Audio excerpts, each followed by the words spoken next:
Fresh Friday. What's up, man? It's Charles, and stoked to talk to you about something new today and drinking some good coffee here on the island. Yeah, and I'm inspired to share with you about this magazine I've been reading a lot lately called Songlines.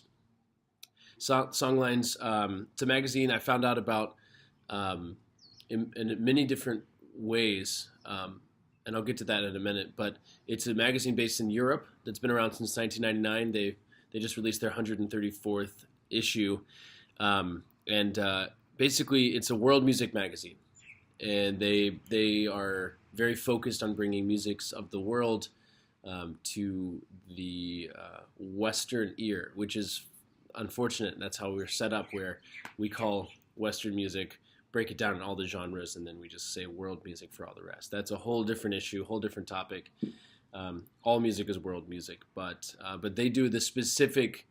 They have a specific intention to look and find music from countries, cultures, and communities around the whole world, which is pretty awesome.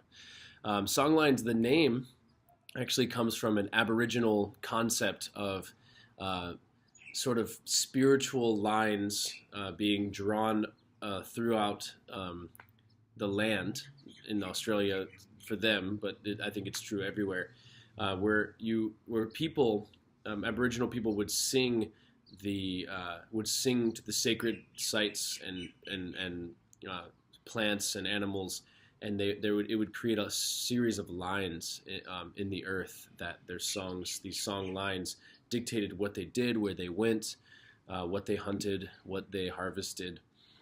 So it's a really cool idea that I don't really know how to talk about too much because I'm not an Aboriginal person, but I do think it's a beautiful idea for a world music magazine, because basically it's the idea of music traveling in a line and connecting dots, and I think that's what they're trying to do. So basically, this magazine, I found out about it because I checked out this awesome list. They released a list recently called 50 Best World Music Albums of the Past 5 years or something like that. And I love lists. I'm going to be honest, I'm a list person. I think you know that about me. But I just started working my way through it while I was in Portugal, in that little town where I was surfing for the week, and I was journaling to a different album every day, and every single one was just like, whoa, whoa. I didn't know these bands, artists existed, this kind of music. I'll get to some of those in a second, but I just fell in love with it, and I recently subscribed to them on their digital service, and I'm so glad I did. The magazine, what they do is they have a lot of different features. They have each one comes with a CD, and it comes with. I mean, I don't get the CD because I'm only a digital subscriber. But in this day and age, why do we need CDs anyway? But what they do is they do a top of the world playlist, and they list, like, I think 10 tracks from stuff that's just come out that are just the best tracks from these albums that are representative of a whole wide variety of different artists. And then they have a guest artist that is featured in the magazine each week that curates 4 or 5 tracks on the CD as well of stuff that they really are into. So right off the bat, you get introduced to music from different parts of the world you could have never imagined.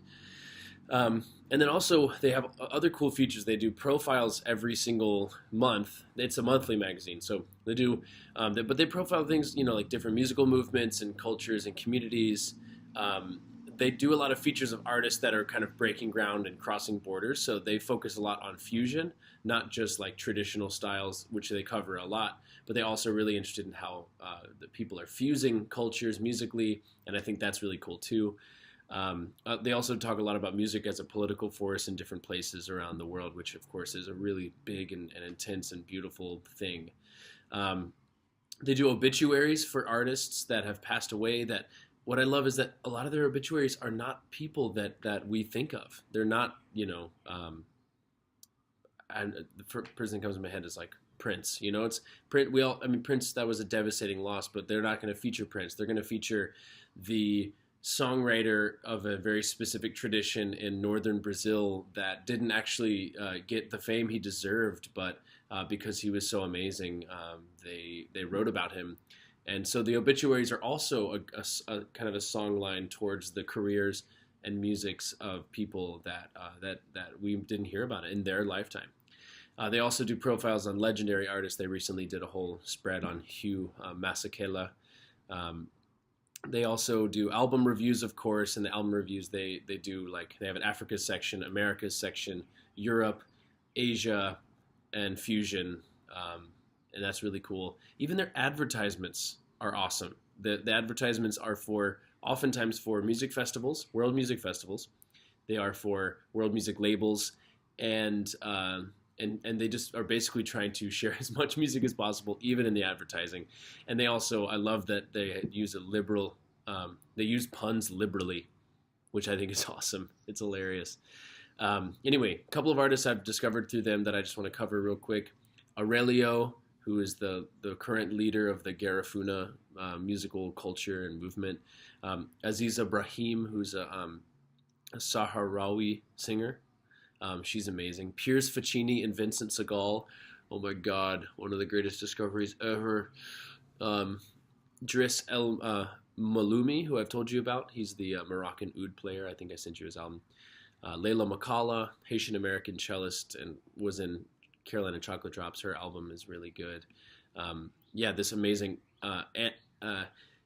Mongolian band, Tuvan, like throat singing band called Anda Union. Anyway, I could go on, and I'm going to do other Fresh Fridays about these artists, but I just felt right. Charlotte said to me yesterday, she was like, why don't you tell them about that magazine? And of course, it's such an amazing source of inspiration for me. Every month, I just cannot wait to read every page as a new discovery, and it leads me all over the world. And I don't think you can ask for a better gift than that. So, Songlines, check it out.